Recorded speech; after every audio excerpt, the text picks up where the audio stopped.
Israel Iran യുദ്ധം നമ്മൾ പരിശോധിച്ചു കഴിഞ്ഞാൽ ഇപ്പോൾ എന്തൊക്കെയാണ് സംഭവിച്ചിരിക്കുന്നത്, ആരാണ് പ്രതിരോധത്തിൽ ആയിരിക്കുന്നത്? നിലവിൽ നമ്മൾ ഈ നിമിഷം നോക്കുകയാണെങ്കിലും വസ്തുതാപരമായി പറയുകയാണെങ്കിൽ ശരിയാണ്, ഏറ്റവും അധികം തിരിച്ചടി നേരിട്ടത് ഇറാൻ തന്നെയാണ് പ്രതിരോധത്തിൽ ആയിരിക്കുന്നത് ഈ ഘട്ടത്തിൽ. എന്നാൽ ഓരോ ദിവസം ഇത് നീണ്ടുപോകും തോറും ഇതിനകത്ത് ഏറ്റവും കൂടുതൽ പണി കിട്ടാൻ പോകുന്നത് അമേരിക്കയ്ക്കുമായിരിക്കും. യുദ്ധത്തിന്റെ ആദ്യഘട്ടത്തിൽ തന്നെ ഇറാന്റെ പരമോന്നത നേതാവ് കൊല്ലപ്പെട്ടതും ഉയർന്ന പദവികളിൽ ഇരിക്കുന്നവരെ ഇല്ലാതാക്കാൻ കഴിഞ്ഞതും അമേരിക്കയ്ക്കും ഇസ്രയേലിനും ഒരു അഡ്വാൻറ്റേജ് നൽകിയിട്ടുണ്ട്.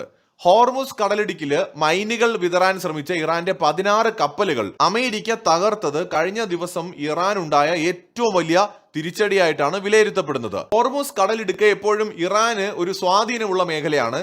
അതായത് ചരക്ക് കപ്പലുകൾ കടന്നു വരുന്ന പ്രധാനമായ ഒരു പാത. അവിടെ ഇറാൻ അവരുടെ നിയന്ത്രണം കൂടുതൽ അവിടെ ഏർപ്പെടുത്താനായിട്ടൊരു ശ്രമം നടത്തുന്നു. മൈനുകൾ സ്ഥാപിക്കാൻ ഇറാന്റെ പടക്കപ്പലുകൾ ശ്രമിക്കുന്നു. ആ സമയത്താണ് അമേരിക്കൻ സൈന്യം ഇസ്രയേലുമായി ചേർന്നുകൊണ്ട് വലിയ ആക്രമണം നടത്തിയിട്ട് 16ഓളം വരുന്ന ഇറാന്റെ കപ്പലുകളെ ഇല്ലാതാക്കിയത്. എന്നാൽ അതേസമയം ഇറാൻ മിണ്ടാതിരിക്കുന്നു എന്ന് ചോദിച്ചാൽ അതുമില്ല. ഇസ്രയേലിന് വലിയ ആക്രമണം നടത്താൻ ഇറാന് കഴിഞ്ഞിട്ടുണ്ട്. പ്രത്യേകിച്ച് ടെൽ അവീവ്, ജെറുസലേം തുടങ്ങിയ പ്രധാന നഗരങ്ങളെ ലക്ഷ്യമാക്കി ഇറാന്റെ മിസൈലുകൾ പതിക്കുകയും നിരവധി ആളുകൾക്ക് പരിക്കേൽക്കുകയും ചെയ്തു എന്നുള്ള റിപ്പോർട്ടുകൾ വന്നിട്ടുണ്ട്. ഇറാന്റെ ഭാഗത്ത് നിന്ന് സൗദി അറേബ്യയ്ക്ക് നേരെയും ആക്രമണങ്ങൾ ഉണ്ടായിട്ടുണ്ട്. സൗദി അറേബ്യയുടെ പ്രതിരോധ സംവിധാനങ്ങൾ 7 ബാലിസ്റ്റിക് മിസൈലുകളെ തകർത്തു എന്ന റിപ്പോർട്ടുകൾ വരുന്നുണ്ട്.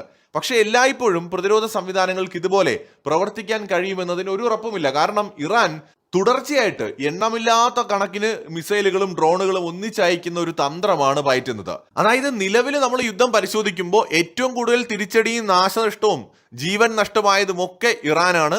ഇറാന്റെ പ്രത്യാക്രമണത്തിലും തിരിച്ചടിയിലും സാമ്പത്തികമായും സൈനികമായും ചില നഷ്ടങ്ങൾ ഇസ്രയേലിനും അതുപോലെ ഗൾഫ് രാജ്യങ്ങൾക്കും അമേരിക്കയ്ക്കും ഉണ്ടായിട്ടുണ്ട്. അപ്പൊ എല്ലാ ഭാഗത്തും നഷ്ടങ്ങളുണ്ട്. ഇതിനെന്താണ് ഒരു പരിഹാരം? എങ്ങനെയാണ് ഈ യുദ്ധം പരിഹരിക്കപ്പെടുക? അവിടെയാണ് ഇതിൽ ഏറ്റവും വലിയ പ്രശ്നം ഒളിഞ്ഞിരിക്കുന്നത്. അതിൽ അമേരിക്ക ലോക്കായി പോകുമോ എന്നുള്ളതാണ് ഇനി അറിയാനുള്ളത്. അതായത് ഇസ്രയേലിന്റെ നിലപാടാണ് ഇവിടെ പ്രധാനം.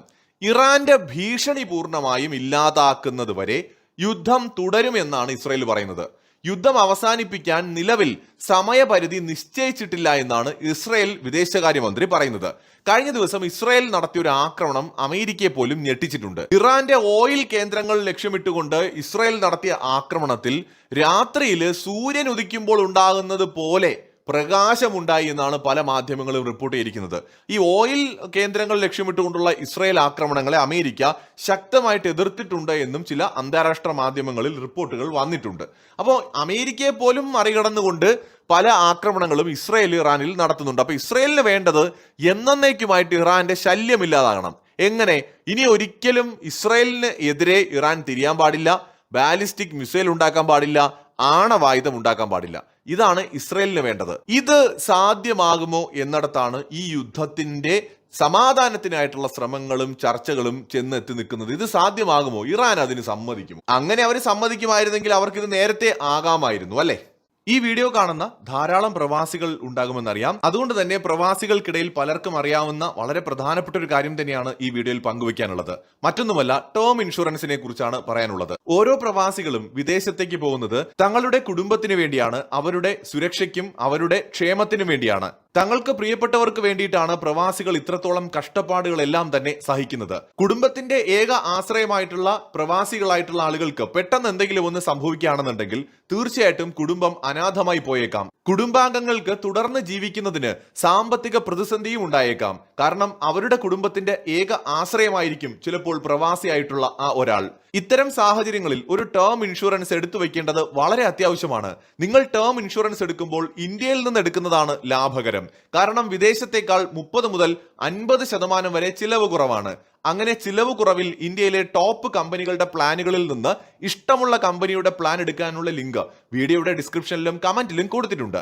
ഇവിടെ പ്രതിമാസം ഒരു 679 രൂപ പോലെ ചെറിയ പൈസയിൽ തുടങ്ങുന്ന എന്നാൽ 2 കോടിയൊക്കെ കവറേജ് കിട്ടുന്ന ടേം പ്ലാനുകൾ വരെ കാണാനായിട്ട് കഴിയും. നിങ്ങൾ ഈ പ്രീമിയം ഒരു വർഷത്തേക്ക് ഒരുമിച്ചടച്ചാൽ 5% വരെ ഡിസ്കൗണ്ടും നിങ്ങൾക്ക് ലഭിക്കും. പിന്നെ ദൗർഭാഗ്യവശാൽ ക്ലെയിമിന്റെ ആവശ്യം വരികയാണെങ്കിൽ പ്രവാസിയുടെ ഫാമിലി നാട്ടിലായാലും വിദേശത്തായാലും വളരെ എളുപ്പത്തിൽ തന്നെ ക്ലെയിമിന്റെ കാര്യങ്ങളൊക്കെ നടന്നു കിട്ടും. നിങ്ങളെ സഹായിക്കാനായിട്ട് ഡെഡിക്കേറ്റഡ് റിലേഷൻഷിപ്പ് മാനേജരെയും അവർ ഏർപ്പാടാക്കി തരും.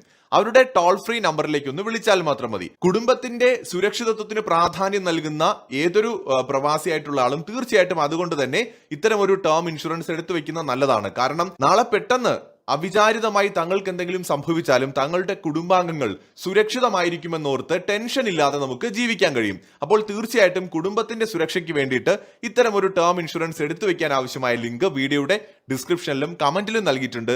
അല്ലെങ്കിൽ സ്ക്രീനിൽ കാണുന്ന QR കോഡ് സ്കാൻ ചെയ്താലും മതി. ഇറാനെ സംബന്ധിച്ചിടത്തോളം ഇസ്രയേലുമായിട്ട് ഒരു വിട്ടുവീഴ്ചയ്ക്കും ഇറാൻ തയ്യാറല്ല.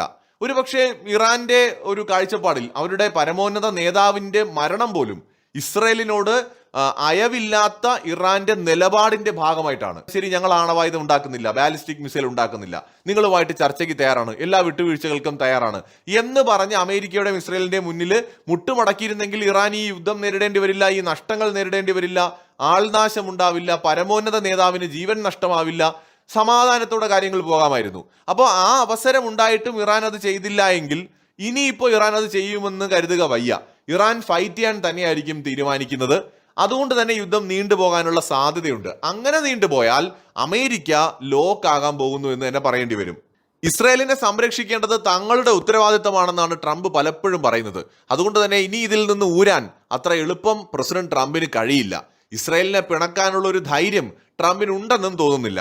ട്രംപിന്റെ തെരഞ്ഞെടുപ്പ് സമയത്ത് വിജയത്തിന്റെ ഒക്കെ പുറകിൽ ഇസ്രായേലിനും പങ്കുണ്ട്. അതുകൊണ്ട് തന്നെയാണ് ഇസ്രായേലിനൊപ്പം ട്രംപ് നിൽക്കുന്നത്. ഇവിടെ ട്രംപിന്റെ തീരുമാനങ്ങൾ പാളാനുള്ള ഒരു സാധ്യതയുണ്ട്. കാരണം അമേരിക്ക വിചാരിച്ചത് ഖമൈനിയെ കൊലപ്പെടുത്തി കഴിഞ്ഞാൽ ഈ ബംഗ്ലാദേശിൽ ഉണ്ടായതുപോലത്തെ ഒരു ജനകീയ വികാരം ഉണ്ടാവുകയും നിലവിലെ ഭരണകൂടത്തെ അട്ടിമറിച്ച് ജനം അധികാരത്തിലേക്ക് ഒരാളെ പ്രതിഷ്ഠിക്കാനായിട്ട് കൊണ്ടുവരികയും ചെയ്യുമെന്നാണ് വിചാരിച്ചത്. അതായത് എങ്ങനെയാണോ ബംഗ്ലാദേശിൽ യൂനിസിനെ കെട്ടിയിറക്കിയത് അതുപോലെ നമ്മുടെ ഷായെ, പഴയ രാജകുടുംബത്തിലെ അടുത്ത കിരീടാവകാശിയെ ഇങ്ങോട്ട് കൊണ്ടുവന്ന് പ്രതിഷ്ഠിക്കാമെന്ന അമേരിക്കയുടെ കണക്കുകൂട്ടൽ സത്യത്തിൽ ഇറാനിൽ തെറ്റുകയാണ്. കാരണം അമേരിക്ക പ്രതീക്ഷിച്ചതുപോലെ ഒരു ജനകീയ രോഷം, ഒരു വികാരം അവിടെ കാണുന്നില്ല.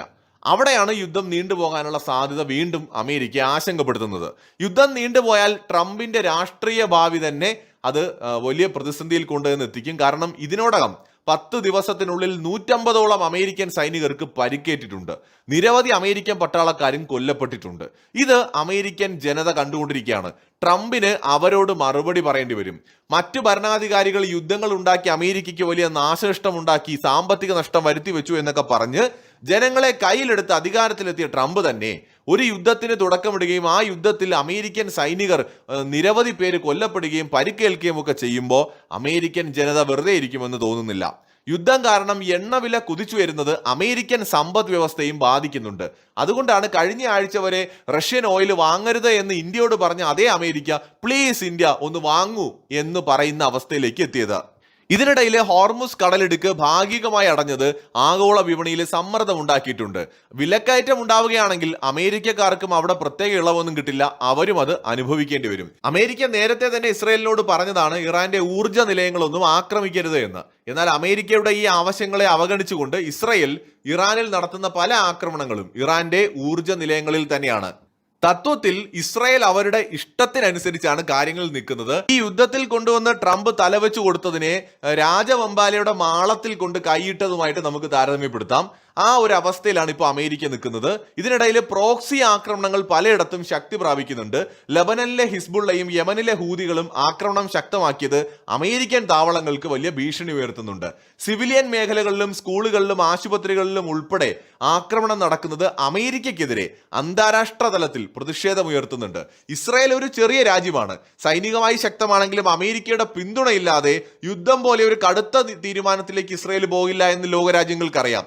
അപ്പൊ ഇസ്രായേൽ നടത്തുന്ന യുദ്ധത്തിന് അമേരിക്ക കൊടുക്കുന്ന പിന്തുണ കാരണം അമേരിക്കയ്ക്കാണ് ഏറ്റവും കൂടുതൽ പേരുദോഷം കേൾക്കേണ്ടി വരുന്നത്. ചുരുക്കത്തിൽ സൈനികമായി അമേരിക്കയും ഇസ്രായേലും മുന്നിലാണെങ്കിലും യുദ്ധം നീണ്ടുപോകുന്നതും സൈനികരുടെ പരിക്കും സാമ്പത്തിക പ്രതിസന്ധിയും അമേരിക്കയ്ക്കൊരു തലവേദനയായിട്ട് യുദ്ധം തുടങ്ങി ഏതാനും ദിവസങ്ങൾക്കുള്ളിൽ തന്നെ മാറിക്കഴിഞ്ഞു. പ്രസിഡന്റ് ട്രംപ് കഴിഞ്ഞ ദിവസങ്ങളിൽ പറഞ്ഞത് യുദ്ധം ഉടനെ തന്നെ തീരും എന്നുള്ള രീതിയിലൊക്കെയാണ്. എന്ന് വെച്ചാൽ ഇറാന്റെ ഡ്രോണുകളെ തകർത്തു, ഇറാന്റെ സൈനിക കേന്ദ്രങ്ങൾ തകർത്തു, ഭരണാധികാരികളെ കൊന്നു, അങ്ങനെ ചെയ്തു ഇങ്ങനെ ചെയ്തു, ഞങ്ങൾ ഓൾമോസ്റ്റ് വിജയത്തിന്റെ അടുത്തെത്തി നിൽക്കുന്നു എന്നാണ് പറയുന്നത്. എന്നാൽ ഇറാൻ അവിടെ തോറ്റു കൊടുക്കുമോ എന്ന് ചോദിച്ചാൽ ഇല്ല. ഇവിടെ പൂർണ്ണമായിട്ടും അമേരിക്കയ്ക്ക് ഒരു വിജയം അവകാശപ്പെടണം എന്നുണ്ടെങ്കിൽ അമേരിക്കയെ അംഗീകരിക്കുന്ന, ഇസ്രയേലിനെ അംഗീകരിക്കുന്ന ഒരു ഭരണകൂടത്തെ അധികാരത്തിൽ കൊണ്ടുവരാൻ കഴിഞ്ഞാൽ മാത്രമേ ഈ യുദ്ധത്തിൽ അമേരിക്കയ്ക്ക് ഒരു വിജയം അവകാശപ്പെടാൻ കഴിയൂ. അല്ലെങ്കിൽ അമേരിക്കയുടെ എല്ലാ തീരുമാനങ്ങളെയും അല്ലെങ്കിൽ എല്ലാ നിർദ്ദേശങ്ങളെയും അംഗീകരിച്ചുകൊണ്ട് അമേരിക്കയുടെ താല്പര്യങ്ങൾക്ക് ഇറാനിലെ നിലവിലെ ഭരണകൂടം പൂർണ്ണമായി കീഴ്പ്പെട്ട് കൊടുക്കണം.